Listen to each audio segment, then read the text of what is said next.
ሰላም ጤና ይስጥልኝ ቤተሰቦች፣ ቦሊ ዶክተር በሚለው የመረጃ ፕሮግራም በድጋሚ ተገናኝተናል። በዚህ ጀምሩ ቪፒኤን አብርታችሁ የዛሬ በመጀመሪያ እንግዲህ ቦክስ ኦፊስ ላይ ስላሉ ፊልሞች ትንሽ እንነጋገራለን። ምክንያቱም ችረንጂቪ የተወነበት ማማ ሸንካር በ4% ጉድ የተሰኘው ፊልም ኦፕኒንግ ዴይ ላይ አሪፍ ገንዘብ እንደሰበሰበ ተነግሯል። ረባስ የተወነበት ዘራጃ ሳብ የተሰኘው ፊልም ግን ሙሉ ለሙሉ ፍሎፕ መሆኑን ያረጋገጠ ፊልም ሆኗል። ይህ ፊልም እንግዲህ በገቢ ደረጃ በጣም ዝቅ ስላለ የህንድ ቦክስ ኦፊስ ላይ የበጀቱን ግማሽ እንኳን መሰብሰብ አልቻለም ተብሏል። ዘራጃ ሳብ የተሰኘው ፊልም የህንድ ቦክስ ኦፊስ ላይ 53 ከሮርና ከዛ በላይ ሰብስቦ ነበር የጀመረው። ቅዳሜ ደግሞ ፊልሙ 26 ከሮር መሰብሰብ ችሎ ነበር። እሁድ ላይ እንኳን 19 ከሮር ብቻ ነበር የሰበሰበው። ግን ትናንትና ሰኞ ላይ 6.50 ከሮር ብቻ መሰብሰብ ችሎ ነበር። ስለዚህ 450 ከሮር በጀት የተሰራ ፊልም እንግዲህ በአራት ቀን ውስጥ ኦል ኢንዲያ ኔት ኮሌክሽን 114 ከሮር መሰብሰብ ይቻል ሲሆን ፊልም ሜከሮቹ ደግሞ አናውንስ እንዳደረጉት ከሆነ በዓለም አቀፍ ደረጃ ፊልሙ 201 ከሮር ገብተዋል ብለውናል። ከመጀመሪያ ቀኑ አኳያ ሲታይ ትናንትና በአራተኛ ቀኑ ፊልሙ እጅግ በጣም በኃይለኛው ነው በጣም የወረደበት ገቢው። ስለዚህ እስከ ሁለተኛ ሳምንት እንኳን ቦክስ ኦፊስ ላይ ይቆያል የሚለው ተስፋ በጣም ዝቅ ያለ ነው። ይህ ፊልም ማለት እንግዲህ ዲሴምበር 5 ላይ ዱረንደር ከተሰኘው ፊልም ጋር ክላሽ ያደርጋል ተብሎ የነበረ ሲሆን የዱረንደርን ቲዘር ካዩ በኋላ ግን ፊልም ሜከሮቹ በመጨረሻ የሚወጣበትን ቀን አራዝቦት ነበር። ጥሩ አደረጉ። ምክንያቱም ዱረንደር በ39ኛ ቀን እንኳን ትናንትና 2.7 ከሮር መሰብሰብ የቻለ ሲሆን ዘራጃ ሳብ ግን ትናንትና በአራተኛ ቀኑ 1.75 ከሮር ብቻ መሰብሰብ ችሎ ነበር። በዚህ ዓመት እንግዲህ በጣም ብዙ ፓን ኢንዲያ ፊልሞች እንደሚለቀቁ ቀድሞ አናውንስ ተደርጓል። ግን በጣም የሚያሳዝነው የዓመቱ መጀመሪያ ዲዛስተር በሆነ ፊልም መጀመሩ የበለጠ ጉዳዩን አነጋጋሪ አድርጎታል። የዓመቱ የመጀመሪያ እንግዲህ ትልቅ የተባለ ፓን ኢንዲያ ፊልም ፍሎፕ መሆኑን አረጋግጧል። ስለዚህ በቀጣይ ለእይታ የሚበቁት ፓን ኢንዲያ ፊልሞች ደግሞ እንዴት ይሆናሉ የሚለውን አብረን ምን ይሆናል። ረባስኔ በስራዎቹ በጣም ይመቸኛል ወይም ወዶ አክተር ነው። አሁንም ተስፋ ማድረገው እንግዲህ በቀጣይ ለእይታ የሚበቃው ፎዚ የተሰኘው ፊልም ከራጃ ሳብ የተሻለና ምርጥ ይሆናል ብዬ ተስፋ አደርግበታለሁ። እናንተ ስለዚህ ጉዳይ ምን ትላላችሁ? የእናንተም ያላችሁን ሐሳብ አስተያየት ኮሜንት ላይ ጻፉልኝ። ችረንጂቪ የተወነበት ማና ሸንከር በ4% ጉድ የተሰኘው ፊልም ልክ እንደ ራጃ ሳብ ኦፕኒንግ ዴይ ማሳለፍ ችሎ ነበር። ግን ትላንትና ፊልሙ ሁለተኛ ቀኑ ላይ ማለት ነው ከራጃ ሳብ የተሻለ ገንዘብ እንደሰበሰበ ተነግሯል። በህንዱ ስለሰበሰበው ገንዘብ እንኳን እስካሁን አፕዴት የወጣ ነገር የለም። ግን ፊልም ሜከሮቹ ፖስተር ሼር እንዳደረጉት ከሆነ ፊልሙ በትላንትና ቀን ወይም ኦፕኒንግ ዴይ ላይ በዓለም አቀፍ ደረጃ 84 ከሮር ኦፕኒንግ ዴይ ማሳለፍ ችሏል ብለዋል። ትላንትናም ቢሆን እየተቆረጠ የነበሩ ትኬቶች አሪፍ እንደሆኑ ተነግሯል። ስለዚህ ከ10 እስከ 15 ከሮር ይሰበስባል ተብሎ ይገመታል። ማና ሸንከር በ4% ጉድ የተባለው ፊልም እንግዲህ በጀቱ 100 ከሮር እንደሆነ ተነግሯል። ስለዚህ የዳይሬክተር አኒል ራቪፑሪ ፊልም ቦክስ ኦፊስ ላይ ብላክባስተር መሆኑን እያረጋገጠ ነው ያለው። አኒል ራቪፑሪ ቀደም ብሎ F2 F3 ቪሊያን ሊከበሩ በጎት ከሰሪና ሰንግራንቲ በስተለም የተሰኙ ፊልሞች እርግጠኛ ነኝ ብዙዎቻችሁ አይታችሁት ይሆናል ብዬ ተስፋ አደርጋለሁ። ጎበዝ ዳይሬክተር ነው። አሁን ለእይታ ይበቃለት ደግሞ የችረንጂቪ ፊልም ቦክስ ኦፊስ ላይ ምን ይሰበስባል ላይፍታይም ጨርሳ አብረን ምን ይሆናል። ረንዲ ፑዳም ኦሮሚዮ ከተሰኘው ፊልም ላይ መውጣቱን አሁን አናውንስ አድርጓል። ፊልም ሜከሮቹ ቀደም ብሎ እንደተነገረው ኦሮሚዮ የተሰኘው ፊልም ላይ ረንዲ ፑዳም ሜን ቪለን ሆኖ ይጫወታል ተብሎ ነበረ። ግን ደግሞ እርስ በርስ ባለመግባባትና በግል ጉዳይ የተነሳ የፊልሙ ቀረጻ ወይም የድርሻው ቀረጻ ከመደረጉ በፊት ከፊልሙ መውጣቱን አናውንስ አድርጓል።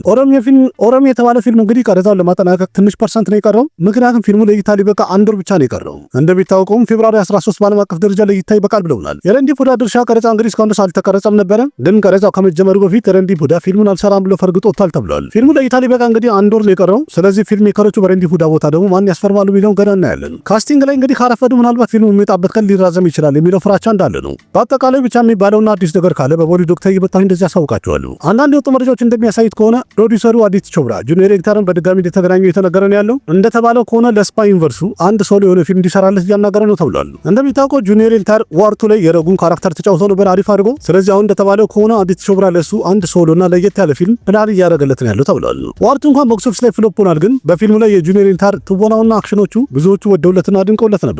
ዋርቱ ፍሎፕ በመሆኑ የስፓይ ዩኒቨርሱ ስምና ክብር እንደተነካና ዝቅ እንዳለ ይታወቃል። ስለዚህ አዲት ቾብራ እንግዲህ ለስፓይ ዩኒቨርሱ አዲስ ነገር ፕላን እያደረገ ነው ያለው። ረጉ ለብቻው ሶሎ ፊልም ይወጣለታል ብሎ እንኳን ማንም አላሰበም ነበረ። ግን እውነትም ይሄ ፊልም በትክክል የሚሰራ ከሆነ ምናልባት የስፓይ ዩኒቨርሱን ስም በድጋሚ ቀና ሊያደርግ ይችላል ተብሎ ተስፋ የተደረገበት ስራ ነው። በእርግጥ በአሁኑ ሰዓት ላይ ገና ፕላን ላይ ያለው ጉዳይ ነው ይሄ ፊልሙ። ስለዚህ በቀጣይ እንግዲህ የስፓይ ዩኒቨርሱ ፊልም ሜከሮች የረጉ ብቸኛውን ወይ ነጠላ ፊልም ለመስራት ምን ይላሉ የሚለው ደግሞ አብረን የምንጠብቅ ይሆናል። የዴሊ ቤሊ ፊልም ፕሮዲውሰር የሆነው አሚር ካንና የፊልሙ ዳይሬክተር የሆነው አክሼ ሁለቱም እንግዲህ አሁን እንዳረጋገጡና ኮንፈርም እንዳደረጉት ከሆነ በጣም ተወዳጅ የሆነው ከልት ክላሲክ ፊልም የሆነው ዴሊ ቤሊ የተሰኘውን ፊልም ሁለተኛ ክፍል ለመስራት ፕላን እያደረጉ እንዳሉ ተናግረዋል። አሚር ካን እንዳለው ከሆነ ለረጅም ጊዜ አክሽን ሲጨቀጭቀውና ሲጠይቀው ነበረ ሁለተኛውን ክፍል ታሪኩን እንዲጽፍና ስክሪፕት እንዲያዘጋጅ ተነግረው ነበር ብለዋል። ስለዚህ ለዛ ይመስላል አሚር ስላስጨነቀው በመጨረሻም ዳይሬክተሩ አክሼ ሁለተኛው ክፍል እንደሚሰሩ አናውንስ አድርጓል። ካስቲንግ መረጣው እንግዲህ በቀጣይ ጊዜ ውስጥ እንደሚቀጥልና ጽሁፉ እንደሚጨርስ እየተናገረ ነው ያለው። ግን ማን መሪ ተዋናይ ይሆናል የሚለው ነገር እስካሁን ድረስ አፕዴት አልወጣለትም። ኢምራን ካን እውነትም በዛ በድሮ በሚያምረው ካራክተር ይመለሳል ወይስ ደግሞ ሌላ አዲስ ተዋናይ ይመርጣሉ የሚለው ይህን እንግዲህ በቀጣይ ጊዜ ይፈታዋል ማለት ነው። ስረዳ ከፐሩን ናጊን የተሰኘው ቀጣይ ፊልሙን ቀረጻ በዚሁ ዓመት አፕሪል ወር ላይ እንደሚጀምር አናውንስ አድርጋለች። የናጊን ፊልም ቀረጻ በእርግጥ እንደሚጀምር ከተነገረ ቆየት ብሏል። ግን በአንዳንድ ምክንያቶች የተነሳ እስካሁን ድረስ ቀረጻው አልተጀመረም ነበረ። ስለ ናጊን ፊልም እንግዲህ በብዛት ካላወቃችሁ በ3 ክፍል የሚሰራ ፊልም እንደሆነ ተነግሯል። ያም ደግሞ ቆየት ባለው በህንድ ተረት ላይ መሰረት ያደረገ ሲሆን በፊልሙ ላይም ደግሞ በቀል ያለበት አንድ ድራማ ታሪክ እንደሚያሳይ ተነግሯል። ቆየት ብሎ እንደተነገረው ከሆነ ወይም በፊት እንደተወራው ከሆነ የሽሪዴቪ አይኮኒክ የሆነው ነጊና የተሰኘውን ፊልም ሪሜክ ያደርጉታል ተብሎ ነበረ። ከዛ በኋላ ደግሞ የተወራው ኤክታ ካፑር ዳይሬክት ያደረገችው የቲቪ ሲሪየል የሆነው ናጊን የተሰኘው ፊልም ላይ ኢንስፓየር የሆነ ፊልም ይሆናል ተብሎ ነበረ። ግን አሁን እንደተባለው ከሆነ የነጊናም ሪሜክ አይሆንም፣ በናጊን ፊልም ላይ ኢንስፓየር የሆነ ፊልም አይደለም። እንዲያውም ለብቻው ለየት ያለ ፍሬሽ ታሪክ እንደሚኖረው ተነግሯል። በዛውም ደግሞ ፍላጎቷን ለማሟላት የምትመላለስ ወይም ደግሞ የምትቀየር ባብ ታሪክ ላይ የሚያጠነጥን ይሆናል ተብሏል። ሽረዳ ካፑር በአሁኑ ሰዓት ላይ ኢታ የተሰኘው ፊልም ቀረጻ እያደረገች ነው ያለችው። የዚህ ፊልም ቀረጻም እስከ ማርች ወር ድረስ እንደሚያልቅ ተነግሯል ወይም ያልቃል ተብሏል። ይህም ማለት ደግሞ ኢታ የተሰኘው ፊልም ቀረጻ ከጨረሰች በኋላ ሽረዳ ካፑር የናጊን ፊልምን ቀረጻ ትጀምራለች ማለት ነው። የናጊን ፊልም ሜከሮች በአሁኑ ሰዓት ላይ ፕሪ ፕሮዳክሽን ስራው እንደጀመሩ ተነግሯል። ይህም ማለት በቀጣይ ጥቂት ጊዜያት ውስጥ ማን ተዋናይ በፊልሙ ላይ ይሳተፋል፣ ማን መሪ ተዋናይ ይሆናል የሚለውን ደግሞ ቀሪዎቹን አናውንስ ያደርጉልናል ማለት ነው። ህልማቸው ለማሳካት የሚጣጣሩ ባቦች ታሪክ ላይ እንግዲህ ሁለት ፊልሞች እየተሰራ ነው ያለው። አንደኛው የካርቲክ አርያን ናግዚላ የተሰኘው ፊልም ሲሆን ሁለተኛው ደግሞ የሽረዳ ካፑር ናጊን የተሰኘው ፊልም ነው። ናግዚላ እስከዚህ ዓመት መጨረሻ ድረስ ለእይታ ይበቃል ተብሏል። ናጊን ደግሞ 2027 ላይ እንደሚወጣ እየተነገረ ነው ያለው። እናንተ ስለ ወንድ ባብና ሴት ባብ ታሪክ እንግዲህ ይዘው ሊመጡ ነው። ስለዚህ ጉዳይ ምን ትላላችሁ? የድሮውን የባቦች ታሪክ በድጋሚ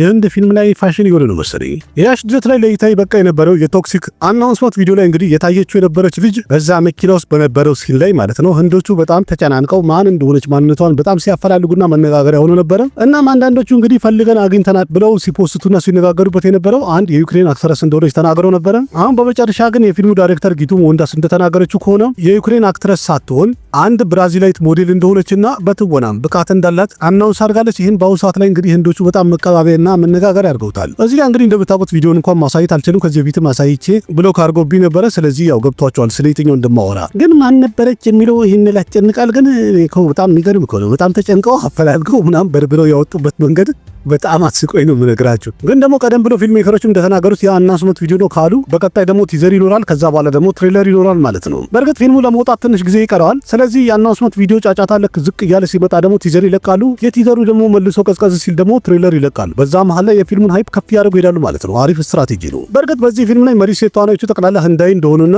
ከና አለባበሳቸው ከነ ስታይላቸው በድሮ ጊዜ አስመሰለው እንግዲህ አውጥተውልናል ወይም አሳይተውልናል። ስለዚህ ጃንዋሪ 8 ላይ ከተለቀቀው ሌላ ቲዘር እና ትሬለር ደግሞ እንደምናይ አናውንስ ያደርጉልናል ያሉት ማለት ነው። በእርግጥ በአሁኑ ሰዓት ላይም ቢሆን የቶክሲክ ሃይፑ ትንሽ ከፍ ያለ ነው። ዋና ነገር ደግሞ ይሄ ለት የሚጣበቅበት ምክንያት አብሮት አንድ ፊልም ክራሽ ያደርጋል። እሱም ደግሞ ዱረንደር ክፍል 2 ነው። ቶክሲክ እንግዲህ በዚህ ዓመት ከሚለቀቁ ፓን ኢንዲያ ፊልሞች መሃል ትልቅ ከሚባሉት አንዱ ነው። ማርች 19 ላይ ከከነድ ጨምር ታሚል፣ ቴልጉ፣ መለያለምና ሂንዲን ጨምሮ በ5 ቋንቋዎች በዓለም አቀፍ ደረጃ ላይ የሚበቃ ፊልም ነው።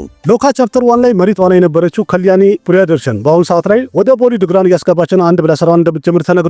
ያም ደግሞ የረንቪር ሲንግ ቀጣይ ፊልሙ ፐርሌ የተሰኘው ፊልም ላይ ሴት መሪ ተዋናይ እንደምትሆን ተነግሯል። በ2025 ብላክባስተር የሆነው የመለያለም ፊልም ሎካ ቻፕተር 1 እርግጠኛ ነኝ ሁላችሁም አይታችሁት ይሆናል። ሎካ የተሰኘው ፊልም ላይ ከልያኒ ፕሪያደርሸን ትወናዋ በጣም ተደንቆላትና ተወዶላት ነበረ። ስለዚህ በዛ አስደናቂ ትወናዋ ፐርሌ የተሰኘው የረንቪር ሲንግ ቀጣይ ፊልም ላይ ሴት መሪ ተዋናይ ትሆናለች ተብሏል። ፐርሌ ማለት እንግዲህ የረንቪር ሲንግ ቀጣይ ፊልም ሲሆን ቀረጻውን ደግሞ አፕሪል ላይ ይጀምራል ተብሏል። ይህ ፊልም ይዘቱ ዞምቢ ትሬለር ፊልም እንደሚሆን ተነግሯል። ፊልሙንም ጄ ሜታ የተባለ ዳይሬክተር ዳይሬክት የሚያደርገው ሲሆን ፊልሙንም ከረንቪር ሲንግ ጭምር ሃንሰል ሜታን ፕሮዲዩስ ያደርገዋል ተብሏል። የፊልሙ ቀረጻ አፕሪል ላይ እንደሚጀምር አናውንስ ተደርጓል። ያም ማለት ሁሉም በትክክል ከሄደ እስከ 2026 መጨረሻ ካልን ደግሞ 2027 መጀመሪያ ላይ ለእይታ ይበቃል ማለት ነው። አንዳንድ መረጃዎች እንደሚያሳዩት ከሆነ ሰልማን ካን ከታዋቂዎቹ ዳይሬክተር ራጅ ኤንድ ኬ ጋር አንድ አክሽን ኮሜዲ ፊልም ለመስራት ፕላን እያደረጉ ነው እየተባለ እየተነገረ ነው ያለው።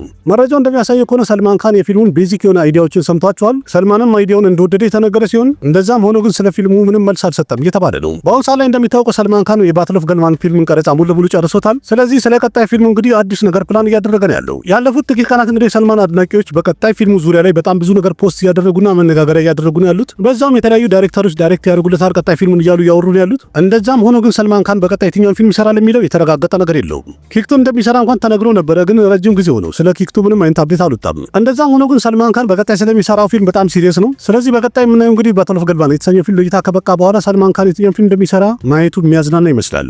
ግን አሁን የተጠሩት ዳይሬክተሮች ራጅ ኤንድ ኬ የሚሰሩት ፊልም ፋሚሊ ማን የተሰኘው ፊልም 4ኛው ሲዝን ሲሆን ይህ ፊልም ጠቅላላ ታሪኩን እንግዲህ ጨርሰው በቀጣይ ጥቂት ቀናት ውስጥ እንደሚለቁ አናውንስ እየተደረገ ነው ያለው። ስለዚህ በቀጣይ እንግዲህ ሰልማን ካንና ዳይሬክተር ራጅ ኤንድ ኬ ይህ እየተወራ ያለ ፊልም ምን አይነት አፕዴት ይወጣልታል የሚለውን ደግሞ አብረን የምንጠብቀው ይሆናል። जख्म लगे तो मेडल समझना और मौत दिखे तो सलाम करना और कहना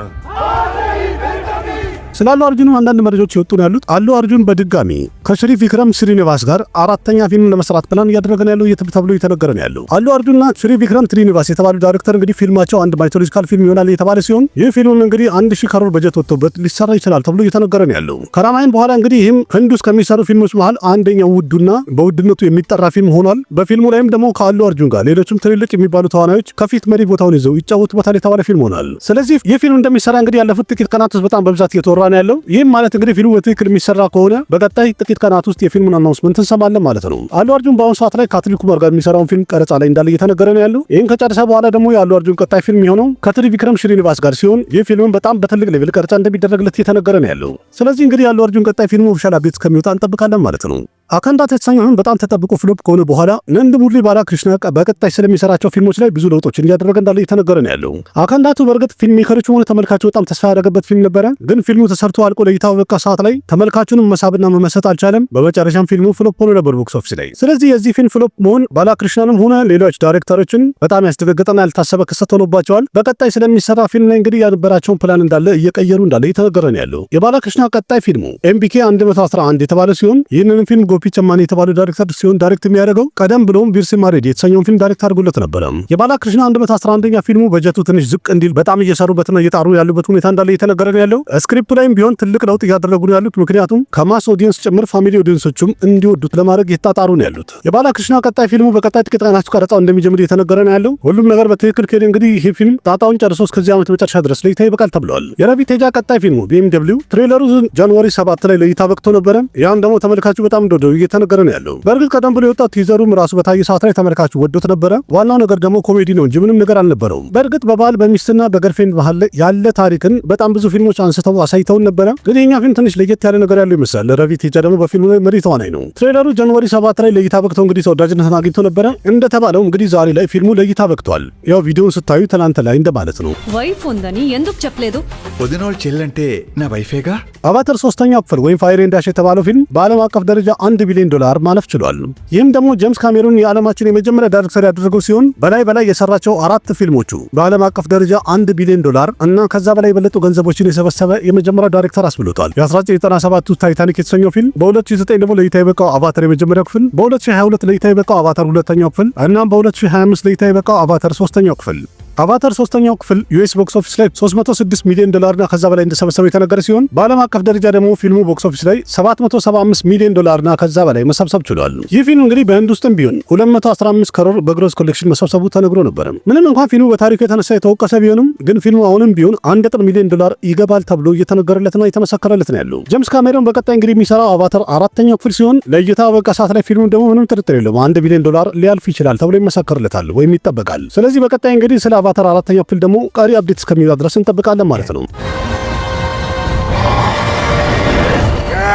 የኮክቴል 2 ፊልም ሜከሮች እንግዲህ ፕላን እያደረጉ ያሉት በቀጣይ ሴፕቴምበር ወር ላይ ፊልማቸውን ለመልቀቅ እንደሆነ እየተነገረ ነው ያለው። ምክንያቱም ሻሂድ ካፑር በቀጣይ ይዞት የሚመጣው ኦሮሜ የተሰኘው ፊልም ፌብራሪ ላይ እንደሚለቀቅ አናውንስ ተደርጓል። ስለዚህ የኮክቴል 2 ፊልም ሜከሮች እያሰቡና እየወሰኑ ያሉት እንግዲህ የሻሂድ ካፑር ሁለቱ ፊልሞች በመካከላቸው ሌላው ቢቀር እንኳን 6 ወር ጋፕ እንዲኖረው እንደፈለጉና እንዳሰቡ እየተነገረ ነው ያለው። ኦሮሜ የተሰኘው ፊልም እንግዲህ ቪሻል በረቷን ዳይሬክት ያደረገው እንደተባለው ከሆነ ፌብራሪ 13 2026 ቫለንታይን ዴይ ላይ ለሲኒማ ይታወቃል ተብሏል። ኮክቴል 2 ማለት እንግዲህ 2012 ሱፐርሂት የነበረው ኮክቴል የተሰኘው ፊልም ቀጣይ ክፍል ሲሆን ፊልሙንም ቡሚ አጃና የተባለው ዳይሬክት የሚያደርገው ሲሆን ስለዚህ ሴፕቴምበር 2026 ላይ በዓለም አቀፍ ደረጃ ለሲኒማ ይታወቃል እየተባለ ነው ያለው። ባላክሪሽና የሰራበትም አካንዳቱ የተሰኘው ፊልም በኦቲቲ ቢለቀቅበት ቀን ወይም በጥራት የሚወጣበት ቀን አናውንስ ተደርጓል። አካንዳቱ ማለት እንግዲህ ዲሴምበር 12 ለሲኒማ ይበቃ ፊልም ነበር 2025 ላይ። ቦክስ ኦፊስ ላይ ደግሞ በጣም በሚያስጠላ ሁኔታ ፍሎፕ ሆኖ የወረደ ፊልም ነበረ። ፊልሙ ፍሎፕ የሆነበት ዋና ምክንያት ተብሎ እየተጠቀሰ ያለው እንግዲህ የፊልሙ የሚለቀቅበት ቀን መራዘሙ ሲሆን ፊልሙ መጀመሪያ ዲሴምበር 5 ላይ ለእይታ ይበቃል ተብሎ ነበረ። ግን አንድ ቀን ሲቀረው ፊልሙ ሊለቀቅ በ4 ዲሴምበር ማለት ነው ቀኑ መራዘሙን አናውንስ አደረጉ። ከዛ በተጨማሪ ፊልሙ ላይ ደካማ የሆነ ታሪክና ምክንያት የሌላቸው አክሽኖች በግድ የተጨመሩ የተለያዩ ኢሞሽኖችም እንግዲህ ተመልካቹ ኮኔክት ሊያደርጉ አልቻለም ተብሏል። በዛ የተነሳ ሰው ስላልወደደው መጨረሻ ፊልሙ ፍሎፕ ሆኗል። ስለዚህ አካንዳቱ የተባለው ፊልም ከጃንዋሪ 9 ጀምሮ ኔትፍሊክስ ላይ በጥራት ተለቋል። እዛ ላይም ቢሆን በሁሉም በ5ቱም ቋንቋዎች እንደተለቀቁ አናውንስ አድርገዋል። እናንተም በአማርኛ ደግሞ ይህን ፊልም በትርጉም ማየት የምትፈልጉ ከሆነ ስሙን መጥራት ባልችልም ያው እዚህ ቦታውን ታውቁታላችሁ፣ ገብታችሁ ማየት ትችላላችሁ። लेकिन इस देश में जहां जाओगे वहां आपको एक ही धर्म मिलेगा, सनातन हैंदव धर्म። ዳኑሽና ክሪስቲያንን የተወኑበትም ሱፐርሂት ሆኖ ያለፈው ቴሬስኪም የተሰኘው ፊልም በጥራት የሚወጣበት ቀን አናውንስ ተደርጓል። ይህ ፊልም ከጃንዋሪ 23 ጀምሮ ኔትፍሊክስ ላይ እንደሚለቀቅ አናውንስ አድርገዋል። ቴሬስኪም ኖቬምበር 2025 ላይ ነበር ለእይታ የበቃው በዓለም አቀፍ ደረጃ። ይህ ፊልም በጀቱ 85 ከሮር አካባቢ እንደሆነ የተነገረ ሲሆን ፊልሙም በዓለም አቀፍ ደረጃ 150 ከሮር አካባቢ መሰብሰቡ ተነግሮ ነበረ። በእርግጥ ፊልሙ ቆንጆ ፊልም ነው፣ የሚያምር ፊልም ነው። በተለይ ደግሞ የዳኑሽ ትወና ሁልጊዜ የሚያስገርም ነገር አለው። ስለዚህ ይህ ፊልም አሁን በጥራት ሊለቀቅ ነው ከጃንዋሪ 23 ጀምሮ ኔትፍሊክስ ላይ ስለሚወጣ በአማርኛ ትርጉም ማየት ከፈለጋችሁ ደግሞ እናንተ ያው ታውቁታላችሁ ቦታውን እዛ ላይ ገብታችሁ እንድትጋብዛችኋለሁ። मेरा जी उब गया है इस बैचोद प्यार से मुझे बस लड़ना है। ቀደም ብሎ ስክሪኑን ካያችሁ እንግዲህ ከረንጅና እኮ ይህን ፊልም ቤት አገኛችሁት። ያላችሁን ሀሳብ አስተያየት ኮሜንት ላይ አጫውቱኝ። ጠቅላላ አድርጌ ሳቀርብላችሁ ይህንን ይመስላል። ቪዲዮን ላይክ አድርጉ። ያላችሁን ሀሳብ አስተያየት ኮሜንት ላይ ጻፉልኝ። ለማንኛውም አቅራቢያችሁ ካሲም መካ ነበርኩኝ። በሌላ ቪዲዮ በድጋሚ እስከምንገናኝ ደህና ሁኑ። ባባይ ना जाने कैसा एहसास है बुझती नहीं है क्या प्यास है क्या नशा इस प्यार का मुझ पे सनम छाने लगा कोई न जाने क्यों चैन होता है क्या करूँ कुछ कुछ होता है क्या करूँ हाय कुछ कुछ होता है।